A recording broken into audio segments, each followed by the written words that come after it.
focus on yourself, on your faith, on your dreams, on your mind, on your health, yeah.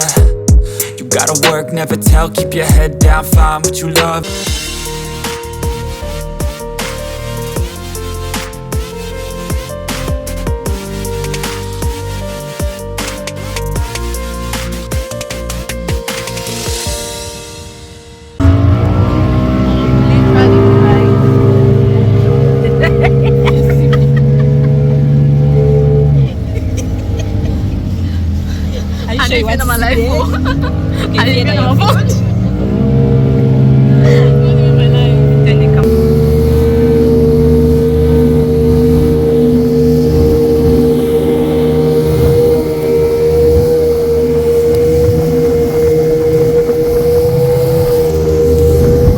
Hey loves, welcome to the continuation of our last vlog. So we just took off from Movia Shore, and shortly after we took off, we met this other boat guy who was coming from Douala and he was headed to Nigeria. I'm sure by now you must have guessed the country we're going to. We're going to Nigeria, and I'm so thankful that this guy came and met us here, and he happens to be a friend to our boat rider. He was so instrumental throughout this trip, and he's such a rough driver. If you see the way he was playing in water, god.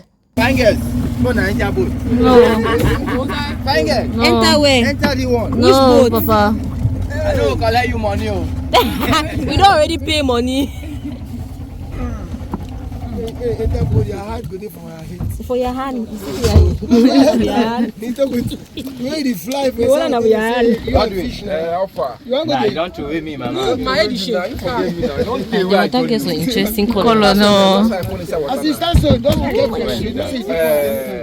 Okay, you should. No kids. How you pack five girls and put for your boat so I'll be fine driver and I'll be celebrity driver. no be lie. Social media. These people, So guys, it's like these people want to sacrifice us. Rain had not fallen yet, so you can see how clear and beautiful the color of the water looks. You're gonna see the difference in color subsequently in the course of the video after rain has fallen. So our boat started having some issues, and this guy was kind enough to help his friend. So he opened his engine, took out something to help our boat rider start his own engine. As you can see behind there, they were trying to fix whatever issue was happening behind there. This is the engine of a boat, and this particular engine gave us so much trouble throughout the course of this journey. It kept stopping so many times before we could get to our final destination. At this point, they had resolved the issue. Our boat's engine had started working, and the other guy just had to start his own boat. So this is how apparently they start all boats. They have this rope they put round the upper part of the engine, and they pull it, then the engine starts working. So once it starts producing the smoke and making the noise, it has started working. So you now have to cover it with the cover.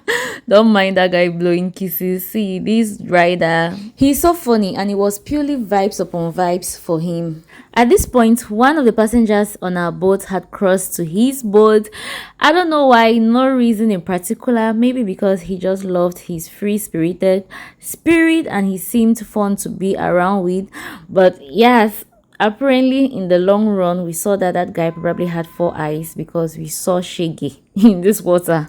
This journey was supposed to take us averagely between 3 to 4 hours at most, but we ended up spending 6 good hours in water. That is double the time we anticipated, just because of the issues the boat kept on giving us. Can you even imagine? So they sorted out that issue and we kicked off, and our rough driver on the other side, family members, if you saw the way this guy was dancing in water with his boat, you would think that he had no regard for his life.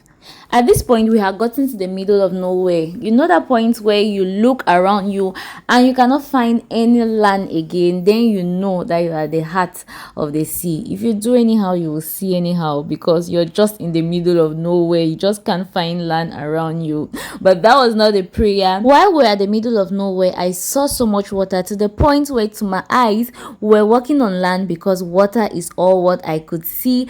And a thought dropped in my heart. I was just thinking, like, is this how the disciples were in the boat and Jesus moved on water? Like, this water I'm seeing, Jesus moved on it. Funny enough, Stacy was thinking about the same thing at the same time I was thinking about it, and she whispered it to my ears.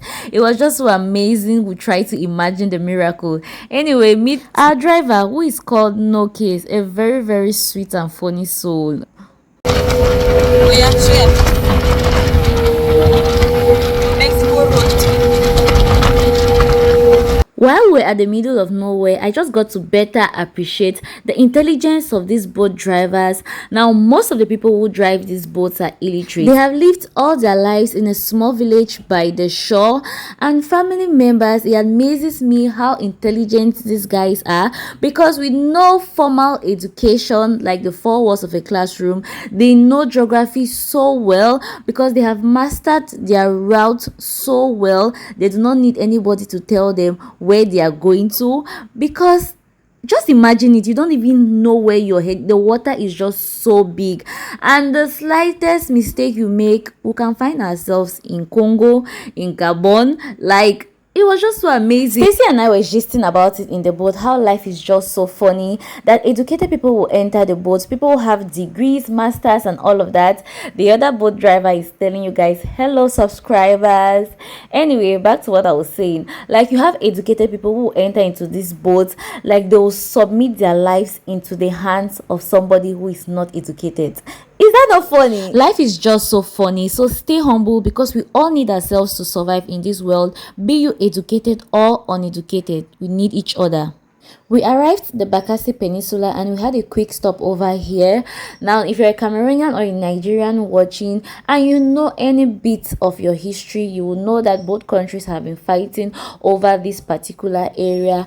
And finally, Cameroon won. The territory was completely handed over to Cameroon on the 14th of August 2008. Cameroon 1, Nigeria 0. That's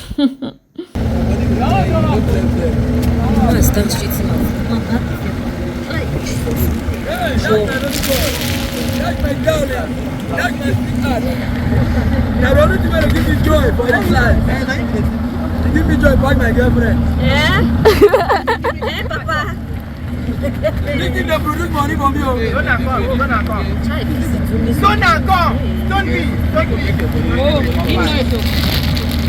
Don't me.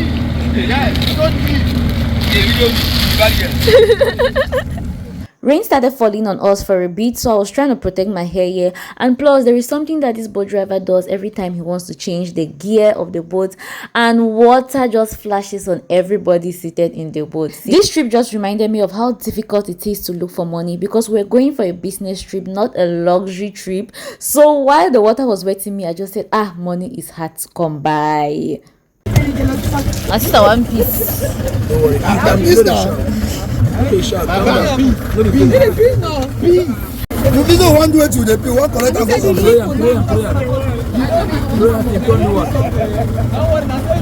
prayer. This is petrol they are taking out from the bigger container and transferring it into the smaller container so that they can connect the engine of the boat to the smaller container. Now, if you're one of those people who say, the smell of petrol irritates me, it makes me feel like throwing up, yada, see, just brace yourself for this trip.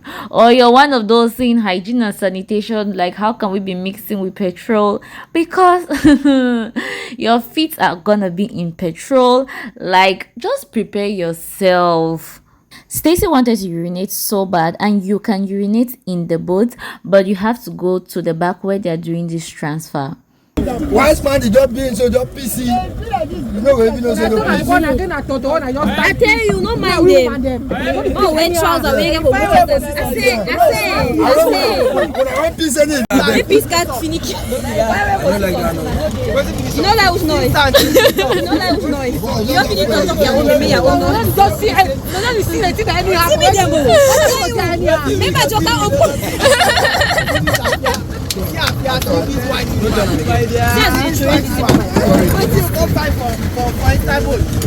go for my country.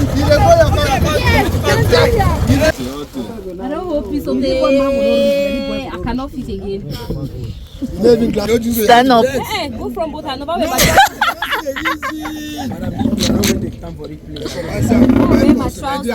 Harry. Oh, the way now you. Hurry up.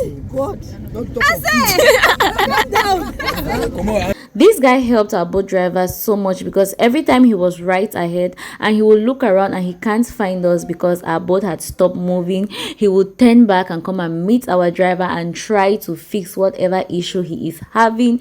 He left his boat at some point, came into our boat, as you can see here, trying to fix whatever issue was going on with the engine here, but apparently it just could not go, so he now had to anchor our boat. That's the language they call it in water.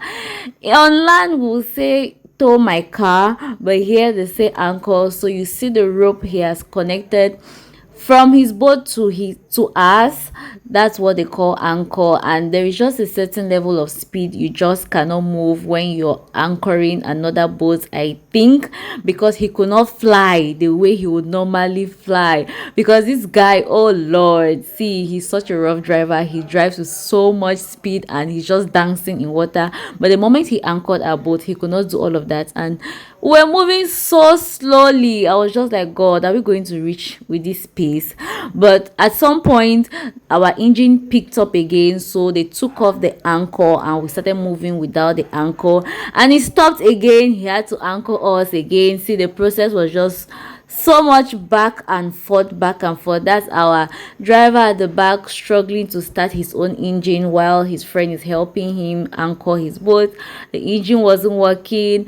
See, fam, just a whole lot of wahala. People who are so versed with traveling through water said it's a norm for boats to get bad in the middle of nowhere in water. Like, if you have moved through water 3 times, 2 out of those 3 times your boat will have an issue in water. I don't know why it is so, but they say it's just something which is normal. It's either the boat has an issue or the petrol finishes while you're in the middle of nowhere and you guys have to start floating and waiting for another boat to come and save you guys. At this point, this guy had to anchor us again, and he wasn't even having it because he was so tired. Everybody was exhausted and his boat was okay. So he was like, if not of our boat having an issue, he should be back on his way to Cameroon. He must have reached Nigeria until he's coming back. So he was really getting pissed at this point, and we could understand him because he has tried. He did not have to, he was not compelled to, but he decided to help his friend. So he was just so pissed at this point, like, what is all of these? Some of the passengers in our boat finally transferred into the other boats because they were in so much of a hurry to reach their destination, and they were so pissed and tired with our boat constantly stopping in water. So they decided to just move their things into the other boat. So the boat eventually left us and went ahead because he had had enough, and we reached later on. The first beach we stopped at was Ibaka beach. This is already in Nigeria, but this was not our stop point. We had to stop at Oron beach, which is like the next beach after this, and I hear you can also travel from here to Oron through land. And once you get to this Ibaka beach, family members, you just have to be smart because these guys will just flood into your boat and they are just taking out load from the boat. So you have to go and insist to take out your load. If you know you're not stopping at Ibaka, you're continuing to Oron, you have to go and fight your load with them. I don't know why they keep on doing this. It's like it's a norm. Park guys, beach guys, once they just see you coming, they just start fighting for your load. And if you're not smart, family members, at this point they will take out your load and you will not even know. You might want to reach Oron and you realize that, oh my god, I cannot find my bag, I cannot find anything. So you want to be very careful. So this is what the beach just basically looks like. You just have, it's a normal beach vibe. Ma video my pilot. You don't get joy. No joy. No mind. From Ibaka to Oron, we're just 4 of us in the boat. These other girls, Stacy and myself, and the driver. It was at this point that the driver became our bestie because we kept on gisting and laughing in this boat because we're very few of us. And this guy helped us so much when we landed. See, oh, no case. Some Nigerians are sweet people, sha, and no case is definitely one of them. See, no case, take your flowers. This guy helped us so much when we landed, up until the point where he's the one who put us into a bike from Oron to go to wherever we were going to. I just have so much respect for people who choose to be kind to you, even when they don't need to or they don't have to, but they choose to be kind to you regardless. That just speaks so much about the kind of heart they have. From Ibaka to Oron should be approximately 45 minutes to an hour, but you have so many military control posts in water from Ibaka to Oron where you have to stop at every control post to settle them, right? Nigerians have a different price they pay them and Cameroonians have a different price they pay them. So once you get there, they just ask you Nigerian or Cameroonian and you know how much you're supposed to pay them. And of course, Nigerians will pay them a lower amount of money because they are already in their land. We Cameroonians will pay a higher amount of money because we are the foreigners at this point. This is Oron Beach we are arriving, which was our final destination as concerns water, but we still have a long way to go on land. And once you get to this beach, family members, you have to be very smart because everybody is going to try to extort some money from you. Once you land, they're going to tell you all kinds of fees, landing fee, bring your passport. Like, they are just going to bring so many motifs for you, a foreigner, to pay. So you have to be very, very smart and alert. If not so, they're going to collect so much money from you. No case helped us get through all of that because, of course, he's familiar with the people there. I'm going to end here for now and we shall continue the journey in the next vlog. Thank you for watching. Bye.